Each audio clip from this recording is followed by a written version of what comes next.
Hello everyone, apex classes के digital platform पर आपका हार्दिक स्वागत है। बच्चों, लास्ट क्लास में हम पढ़ रहे थे प्रायिकता एवं प्रायिकता बंटन, और उस पर बेस्ड जो एक्सरसाइज थी राजस्थान बोर्ड की 16.1 वो हमने कंप्लीट कर ली थी। ठीक है, अब आज जो हम पढ़ने जा रहे हैं इसमें वो हैं स्वतंत्र घटनाएं। देखिए, यदि ए व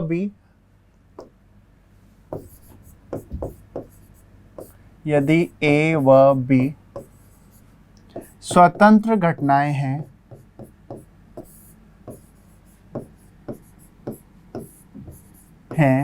तो probability of A intersection B जो होता है वो होता है probability of A into probability of B. ठीक है, ये बात आप ध्यान रखिएगा। अब यहाँ ए बार इंटरसेक्शन बी होता तो हम उसको भी probability of A bar into probability of B बोल देते हैं। ठीक है, एक आपको और बात बता दूं, प्रोबेबिलिटी ऑफ ए बार कैसे ज्ञात करते हैं अगर बात आए तो। ये वैसे आप जानते हैं लेकिन फिर भी बता दूं, 10th क्लास में ही पढ़ा था ये तो। 1 माइनस प्रोबेबिलिटी ऑफ ए करके ज्ञात कर दिया जाता है। अगर कहीं हमसे बोलेगा ए बार इंटरसेक्शन बी बार, ये कैसे ज्ञात किया जाता है, तो probability of A bar intersection B bar ज्ञात करने के लिए हम इसको देखो, ये जो होता है वो किसके इक्वल होता है, ए यूनियन बी के होल बार के इक्वल होता है। A bar intersection B bar A union B के होल बार के बराबर, अपोजिट होता है। यहाँ इंटरसेक्शन है तो यहाँ यूनियन, यहाँ यूनियन होता तो यहाँ इंटरसेक्शन। ठीक है, अब ये कैसे ज्ञात करेंगे, इस फॉर्मूले से क्या करेंगे, 1 minus probability of A union B. Same है ये फॉर्मूला, और ये भाई ए बार है तो हमने ये घटा दिया, ए यूनियन बी का बार है तो 1 माइनस, क्योंकि प्रोबेबिलिटी जो प्रायिकता बंटन का योग होता है वो कितना होता है, 1 होता है।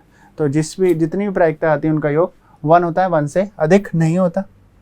देखते हैं इस पर बेस कुछ क्वेश्चन, और ये जो एक्सरसाइज है वो हमारी 16.2 है बच्चों, और राजस्थान बोर्ड की हम एक्सरसाइज 16.2 की बात कर रहे हैं, प्रोबेबिलिटी जिसका नाम है। देखिए, यदि दो घटनाएं ए व बी इस प्रकार से हैं कि probability of A, probability of B तथा probability of A intersection B बराबर 1/8, तब probability of A bar intersection, देखिए वही आ गया जो अभी मैंने बोला था, ए बार इंटरसेक्शन बी बार ज्ञात करना है। अब ए बार इंटरसेक्शन बी बार ज्ञात करना है तो हम पहले तो लिख लेते हैं, देखिए probability of A bar intersection B bar हमें ज्ञात करना है। ठीक है, और मैंने आपको बताया था कि ये जो होता है probability of A bar intersection B bar किसके इक्वल होता है, probability of A union B के होल बार के बराबर होता है। क्लियर, और probability of A union B का होल बार क्या लिख सकते हैं, 1 minus probability of A union B लिख सकते हैं। क्लियर, अभी बताया वही बात लिख रहा हूं, कुछ अलग नहीं लिख रहा हूं।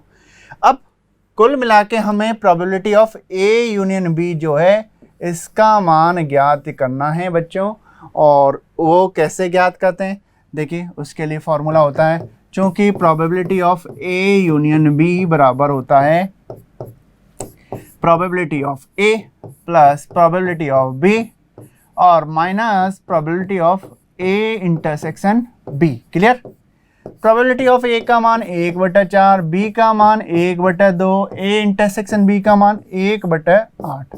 क्लियर, इसको सॉल्व कर लेते हैं, कितना आ रहा है 8, तो एलसीएम आ गया 4 दूनी 8, 2 चौक 8 और 1। क्लियर, ये आ गया हमारा इसका मान, 4 और 2 6, 6 में से 1 गया 5, 5/8। ये हमारा मान आ गया किसका, probability of A union B का। कितना मान आ गया, 5/8।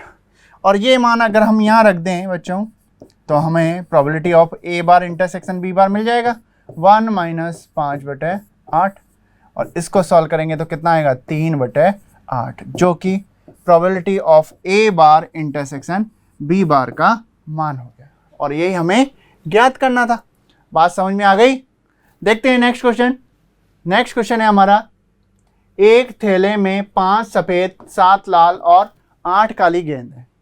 यदि 4 गेंदों को एक एक कर बिना प्रतिस्थापन के बिना प्रतिस्थापन के का मतलब होता है एक गेंद निकाली तो उसे दोबारा मिलाया नहीं गया। समझ में आ रही है बात? बिना प्रतिस्थापन का मतलब क्या है? अगर गेंद थैले में से निकाल ली गई तो उसे दोबारा उसमें नहीं रखा गया। ठीक है। तो सभी गेंदों के सफेद होने की प्रायिकता ज्ञात करनी है। सभी गेंदों के सफेद होने की प्रायिकता ज्ञात करनी है बच्चों। देखिए पहले देख लेते हैं कुल गेंदें कितनी है। कुल गेंदें कितनी है बच्चों? 5 तो सफेद हैं, 7 लाल हैं और 8 काली गेंदें। तो 8 7 15 और 5 20। ठीक है। तो पहले हम ये लिख लेते हैं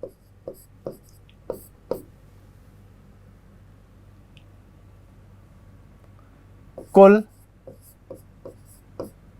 गेंदों की संख्या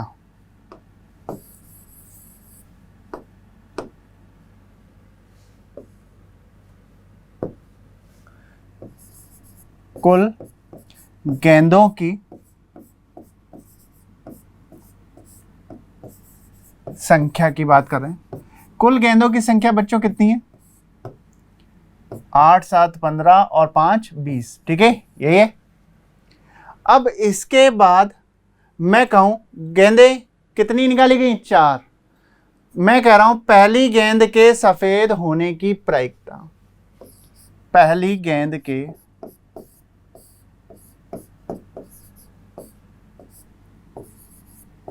सफेद की बात कर रहे हैं, सभी गेंदों के सफेद। तो पहली गेंद के सफेद होने की प्रायिकता क्या होगी? देखो प्रायिकता का फॉर्मूला क्या होता है? अनुकूल परिणाम बता कुल संभव परिणाम। गेंद सफेद कितनी है? 5 और कुल गेंदें कितनी है? 20। तो 5/20 होंगी। ठीक है। सॉल्व बाद में कर लेंगे चाहे तो, या फिर सॉल्व कर लो, 1/4 आएगा। ठीक है। अब मैं कहूं दूसरी गेंद के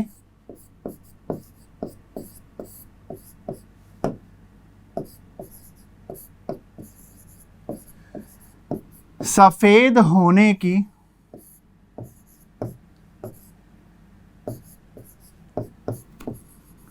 प्रायिकता। देखिए अगर कुल गेंदों की बात करें तो जब बिना प्रतिस्थापन के गेंद मतलब दोबारा उसमें थैले में मिलाई नहीं गई है तो कुल गेंदें 20 थी, तो अब कितनी रह गई? 19 रह गई। और एक गेंद अगर सफेद निकल गई थी तो 4/19 होगी।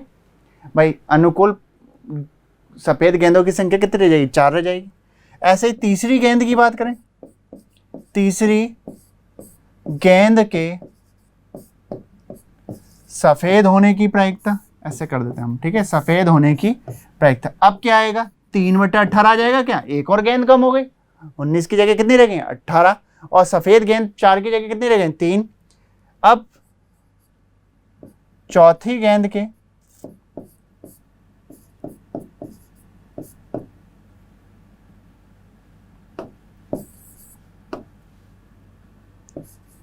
चतुर्थ लिख देते हैं, गेंद के सफेद होने की प्रायिकता। अब क्या होगा? 18 की जगह 17 और 3 की जगह 2 गेंद रह गई। ठीक है। बोला इसने सभी गेंदों के सफेद होने की प्रायिकता। सभी गेंदों के सफेद होने की प्रायिकता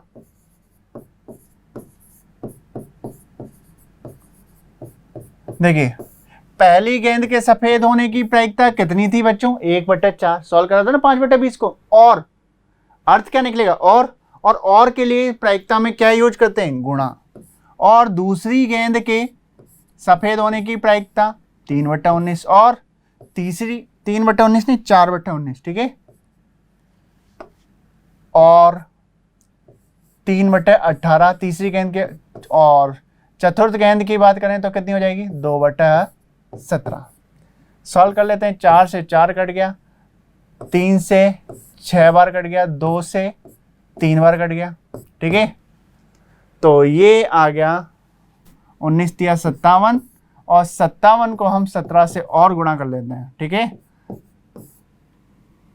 17 सत्ते 119, 11 और 17 पंजे 85, और 11 कितना हो जाएगा 96, ठीक है। तो ये आ गया हमारा चारों गेंदों के सफेद होने की प्रायिकता। नेक्स्ट क्वेश्चन देखते हैं बच्चों। एक पासे को 3 बार उछाला जाता है तो कम से कम एक बार विषम संख्या प्राप्त होने की प्रायिकता। देखिए इस पर ध्यान दीजिए, कम से कम एक बार। जब भी कोई सा भी क्वेश्चन हो बच्चों और क्वेश्चन में लिखा हो कम से कम एक, तो हम क्वेश्चन को, कोई सा भी क्वेश्चन हो, बात कर रहा हूं ये क्वेश्चन की नहीं, कोई सा भी क्वेश्चन हो, जब भी कम से कम एक लिखा होगा तो हम, जैसे यहां की बात करें विषम संख्या की बोला है प्राप्त होने की प्रायिकता, तो हम इसके विपरीत विषम की जगह सम संख्या प्राप्त होने की प्रायिकता ज्ञात कर लेंगे और उसे एक में से घटा देंगे। लेकिन सिर्फ और सिर्फ किस कंडीशन पर, कम से कम एक लिखा हो तब। विषम लिखा है तो हम सम की ज्ञात करके एक में से घटा देंगे, सम लिखा होता तो विषम की ज्ञात करके एक में से घटा देते। यहाँ कोई पासे की बात होती तो भी हम ऐसे करते, चेतक की पट की बात होती तो भी हम इसी तरह से करते। देखते हैं, एक पासे को उछाला जाता है, पासे पर सम संख्या आने की प्रायिकता। देखिए 3 बार उछाला जाता है, तो पहली बार की बात कर लेते हैं। पहली बार उछालने पर सम संख्या आने की प्रायिकता, सम संख्या आने की प्रायिकता कितनी हो जाएगी, 1/2 होगी। पासे पर सम संख्या 3 होती है और विषम भी 3 होती है, कुल मतलब 6, तो 3/6 मतलब 1/2। और दूसरी बार उछालें तो भी 1/2 होगी, तीसरी बार उछालें तो भी 1/2 होगी। इसका मतलब हम लिख देते हैं, अतः पासे को 3 बार उछालने पर सम संख्या प्राप्त होने की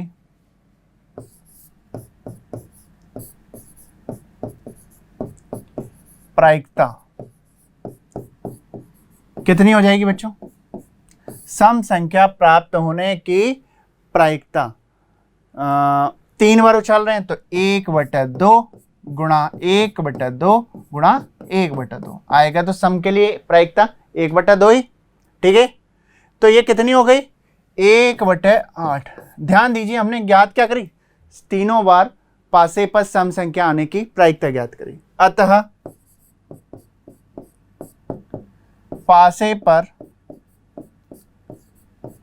कम से कम एक बार विषम संख्या आने की प्रायिकता, कम से कम एक बार विषम संख्या आने की प्रायिकता क्या हो जाएगी बच्चों, 1 - 1/8। कितना हो गया ये, 7/8। मैंने बताया था आपको कम से कम एक बार बोलेंगे तो 1 में से हम घटा देंगे, ठीक है। बात समझ में आ गई होगी। नेक्स्ट क्वेश्चन देखते हैं। 52 पत्तों की एक गड्डी में से यादृच्छा बिना प्रतिस्थापन किए 2 पत्ते निकाले गए, दोनों पत्तों के काले रंग के होने की प्रायिकता। उसी तरह से क्वेश्चन है, बस यहाँ पत्तों की बात है, ठीक है। अगर हम पहला पत्ता निकालें तो पहले पत्ते के काले रंग के होने की प्रायिकता क्या होगी बच्चों, भाई काले पत्ते जो होते हैं 52 में से कितने होते हैं, 26 होते हैं, ठीक है। तो 26/52 होगी क्या, देखो लिखते हैं। लॉजिकली क्वेश्चन है, थोड़ा सा ध्यान से देखेंगे समझेंगे तो आपको समझ आ जाएगा। पत्ते सभी ने देखे होंगे, ऐसा कोई नई बात नहीं, और नहीं देखे हो तो मैं आपको बता दूं, 52 जो पत्ते होते हैं उसमें 26 काले और 26 लाल पत्ते होते हैं, ठीक है। तो उसमें भी 13 13 13 4 तरह के पत्ते होते हैं, ठीक है। 13 हुकुम के पत्ते होते हैं, 13 ईंट के होते हैं, 13 पान के होते हैं और 13 चिड़ी के पत्ते होते हैं, ठीक है। अब पहले पत्ते के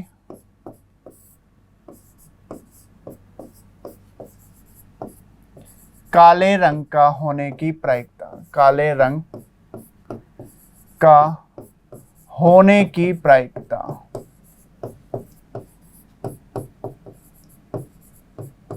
क्या हो जाएगी बच्चों? 26/52, इसका मतलब 1/2, ठीक है। दूसरे पत्ते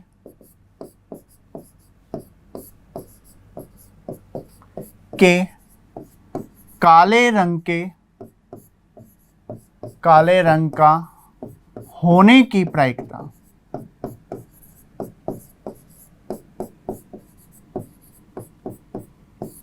देखिए, पत्ते 52 थे, एक पत्ता निकाल लिया गया, पत्ते कुल कितने रह गए? 51 रह गए। काला पत्ता भी एक निकाल लिया गया, तो अब काले पत्ते कितने रह गए? 25 रह गए। ये हो गई 25/51, ठीक है। अतः दोनों पत्तों के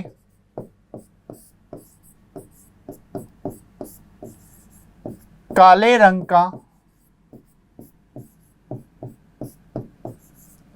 होने की प्रायिकता, दोनों पत्तों के काले रंग का होने की प्रायिकता क्या हो जाएगी? 1/2 इंटू 25/51, ये हो गया हमारा 25 और बटे में 102, ये 25/102 इसका आंसर हो गया, ठीक है बच्चों। बात समझ में आ गई होगी। देखते हैं नेक्स्ट क्वेश्चन।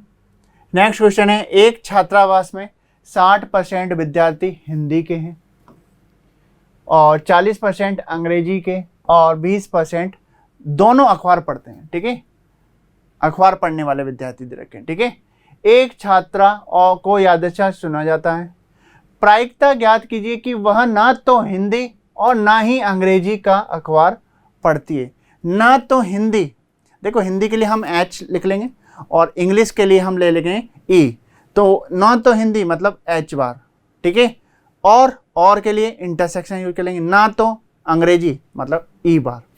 तो हम यहाँ पर पहले क्वेश्चन की बात करें, देखो पहले लिख लेते हैं प्रोबेबिलिटी ऑफ H हिंदी के लिए 60%, मतलब 60/100 लिख लें। तो ज़्यादा सॉल्व ना करके सिर्फ इतना सॉल्व करेंगे, 6/10 लिख लेते हैं। प्रोबेबिलिटी ऑफ E 40%, मतलब 40/100, तो ये कितना हो जाएगा? 4/10। इसके बाद probability of H intersection E की अगर हम बात करें तो ये हमें दे रखा है 20%, मतलब 20/100, तो ये हो जाएगा 2/10। क्लियर है बच्चों? एक छात्रा को यादृच्छा चुना गया। प्रायिकता ज्ञात कीजिए कि वह ना तो हिंदी और ना ही अंग्रेजी का अखबार पढ़ती है, ठीक है। ना तो हिंदी और ना ही अंग्रेजी, देखो ये लिख सकते हैं हम probability of H bar intersection E बार, ये हमें ज्ञात करना, ना तो हिंदी और ना ही इंग्लिश, ठीक है। इसको मैंने अभी आपको बताया था, क्या लिख सकते हैं? H यूनियन E का होल बार लिख सकते हैं। इसका मतलब 1 minus probability of H union E हमें ज्ञात करना है। इसके लिए हमें चाहिएगा H यूनियन E, तो पहले H यूनियन E ज्ञात कर लेते हैं। Probability of H union E क्या होता है? Probability of H plus probability of E और minus probability of H union intersection, H intersection E। Clear? यहां मान रख देते हैं 60, मतलब 6/10 और कितना था? 4/10 और यहाँ कितना था? 2/10। इसको सॉल्व करेंगे तो 6 4 10, मतलब 8/10 ये आएगा, ठीक है। ये आ गया probability of H union E। Solve कर लेते हैं इसको। 8 2 चौक 8 और 2 पंजे 10, ये आ गया हमारा 4/5। और हमें ज्ञात क्या करना था, probability of H intersection E बार ज्ञात करना था। और ये किसके बराबर था, 1 minus probability of H union E के बराबर था। और H यूनियन E का मान कितना है, 4/5 है। इसका मतलब कितना आ जाएगा, 1/5 आ जाएगा बच्चों।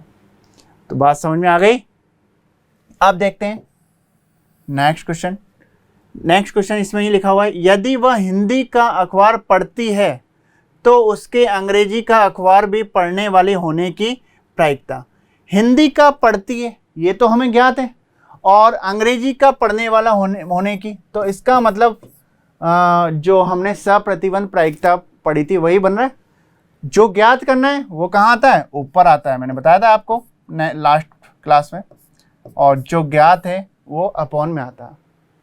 तो probability of E by H हमें ज्ञात करना है। Probability of E by H क्या होगा, H intersection E upon probability of H। H intersection E का मान कितना है, 4/5, और प्रोबेबिलिटी ऑफ H का मान कितना है, 6/10। तो सॉल्व कर लेते हैं, 4/5 इंटू 10/6, तो ये हो जाएगा 5 दूनी 10 और 2 तिया 6।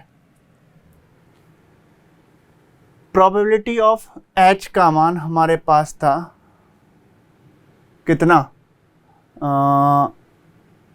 6/10। एक बार देख लेते हैं। देखिए, यदि वह हिंदी का अखबार पढ़ती है तो उसके अंग्रेजी का अखबार भी पढ़ने वाले होने की प्रायिकता। ठीक है, ये तो बात।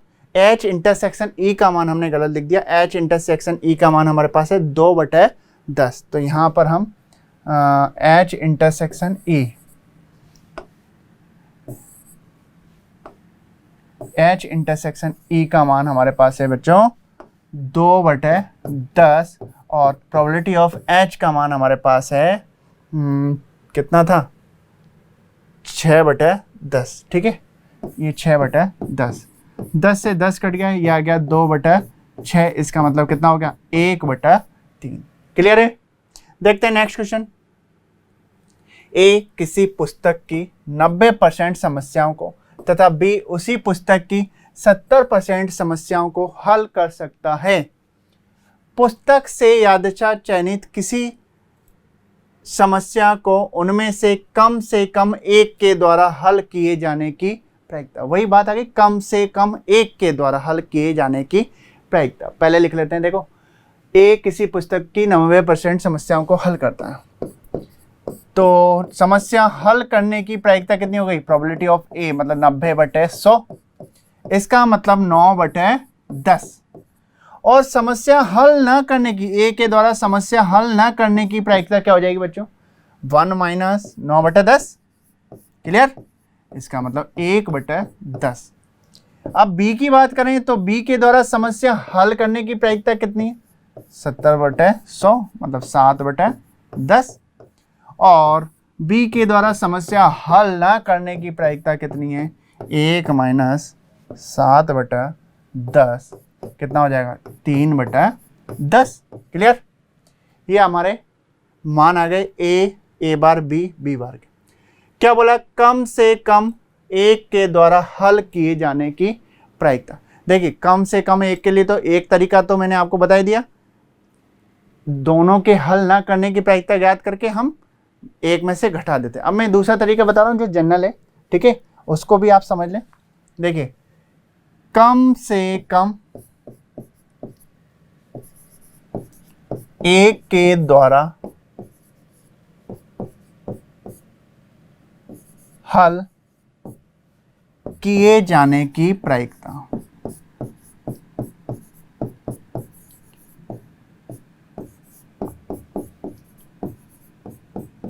देखिए बच्चों, कम से कम एक के द्वारा समस्या हल की जाती, इसका मतलब A ने हल करी और B ने नहीं करी। या के लिए ध्यान रखना प्लस आता है, और के लिए गुणा आता है। ठीक है, A ने हल करी और B ने नहीं करी। या के लिए हमने लगा दिया प्लस, A ने हल नहीं करी और B ने हल करी। ठीक है, फिर या के लिए फिर लगा दिया प्लस, A ने भी हल करी और B ने भी हल करी। कम से कम एक के द्वारा समस्या हल की गई है, इसका मतलब दोनों भी हो सकता है समस्या दोनों ने हल की हो। तो क्या आएगा, देखिए ए ने हल करी, बी ने नहीं करी मतलब बी बार, या के लिए प्लस ए ने हल नहीं करी मतलब ए बार, और बी ने हल कर दी इसका मतलब, या फिर दोनों ने हल करी है, यही होगा। मान रख देते हैं, मान हमारे पास हैं सभी के। ए का मान 9/10 और बी बार का मान 3/10, ए बार का मान 1/10 और बी का मान 7/10 प्लस प्रोबेबिलिटी ऑफ ए और प्रोबेबिलिटी ऑफ बी 9/10 इंटू 7/10, ये हो गया 27 और ये हो गया 7, लिख लेते हैं 27 + 7 और 63/100, जोड़ेंगे तो 70 और ये हो गया 97/100। ये इसकी प्रायिकता हो गई, कम से कम एक के द्वारा समस्या हल। आप उस तरह से करते तो भी वही आता, ठीक है। 1 में से दोनों के हल ना करने की ज्ञात घटा देता है। तो देखिए नेक्स्ट क्वेश्चन है बच्चों, एक विशेष समस्या को ए और बी द्वारा स्वतंत्र रूप से हल करने की प्रायिकताएं क्रमशः 1/2 और 1/3 है। यदि दोनों स्वतंत्र रूप से समस्या को हल करने का प्रयास करते हैं तो प्रायिकता ज्ञात कीजिए। क्या प्रायिकता ज्ञात करनी? समस्या हल हो जाती है। समस्या हल कब होगी? जब ए ने हल करी, बी ने नहीं हल करी तब भी होगी, या फिर ए ने हल नहीं करी, बी ने हल करी तब भी समस्या ही हल होगी, और या फिर दोनों ने हल करी, अभी जैसे क्वेश्चन करा है वैसे, तब भी समस्या ही हल होगी। ऐसा नहीं कि 2 समस्या हल हो जाएंगी। तो वो कंडीशन हमें फॉलो करनी है जो अभी करी थी। अब इसकी बात करें, उनमें से तथ्यतः कोई एक समस्या हल करता है। इसका मतलब ए ने हल करी, बी ने नहीं करी, या बी ने हल करी, ए ने नहीं करी, बस इसके आगे नहीं बढ़ेंगे। तथ्यतः एक का मतलब ओनली एक ही समस्या को हल करता है, ठीक है। पहले मान लिख लेते हैं। प्रोबेबिलिटी ऑफ ए का मान है हमारे पास 1/2। ए बार का कितना हो जाएगा? 1 - 1/2 हो जाएगा, इसका मतलब वही 1/2। प्रोबेबिलिटी ऑफ बी का मान हमारे पास है 1/3। प्रोबेबिलिटी ऑफ बी बार का मान कितना हो जाएगा? 1 - 1/3 मतलब 2/3। समस्या हल हो जाती है। समस्या के पहला क्वेश्चन कर रहे हैं, हल होने की प्रायिकता क्या होगी? समस्या के हल होने की प्रायिकता की बात करें तो ए ने समस्या को हल किया, बी ने नहीं किया, मतलब 1/2 इंटू 2/3 लिख दो। ए ने हल किया, बी ने हल नहीं किया, या बी ने हल, ए ने हल नहीं किया और बी ने हल किया। बी ने हल करने की क्या? 1/3, या के लिए प्लस दोनों ने हल किया 1/2 और 1/3। कितना आ जाएगा? 6। तो एलसीएम आ गया 2 + 1 + 1, ये हो गया 4/6 मतलब 2/3। इसी में दूसरा क्वेश्चन था, तथ्यतः एक के द्वारा समस्या हल होने की प्रायिकता। समस्या हल होने की प्रायिकता देखिए, तथ्यतः एक मतलब ए ने हल करी, बी ने नहीं करी, मतलब ए ने हल करने की प्रायिकता 1/2, बी के हल ना करने की प्रायिकता 2/3, या के लिए प्लस ए के हल ना करने की प्रायिकता, बी के हल करने की प्रायिकता, यही बात आएगी, इसके आगे कुछ नहीं। तो ये हो गया 2 और 1 3, 3/6 मतलब 1/2 इसकी प्रायिकता होगी। तो बात समझ में आ गई होगी बच्चों। देखिए ये जो क्वेश्चन कराए मैंने 16.2 के हैं, और इनमें जो बचे क्वेश्चन हैं वो आप कंप्लीट कर लेंगे। अगर आप ढंग से क्लास को पढ़ रहे हैं, नोट कर रहे हैं, तो आप अच्छी तरह उन क्वेश्चन को कर पाएंगे बच्चों। ध्यान से पढ़ते रहिए। मिलते हैं नेक्स्ट क्लास में। Thank you so much. Subscribe करें हमारा apex classes edutech YouTube channel. साथ ही बेल आइकन को क्लिक करना बिल्कुल ना भूलें ताकि आगे आने वाले सभी यूट्यूब वीडियोस की अपडेटेड नोटिफिकेशंस सबसे पहले आपको मिले। Apex classes edutech, subscribe now.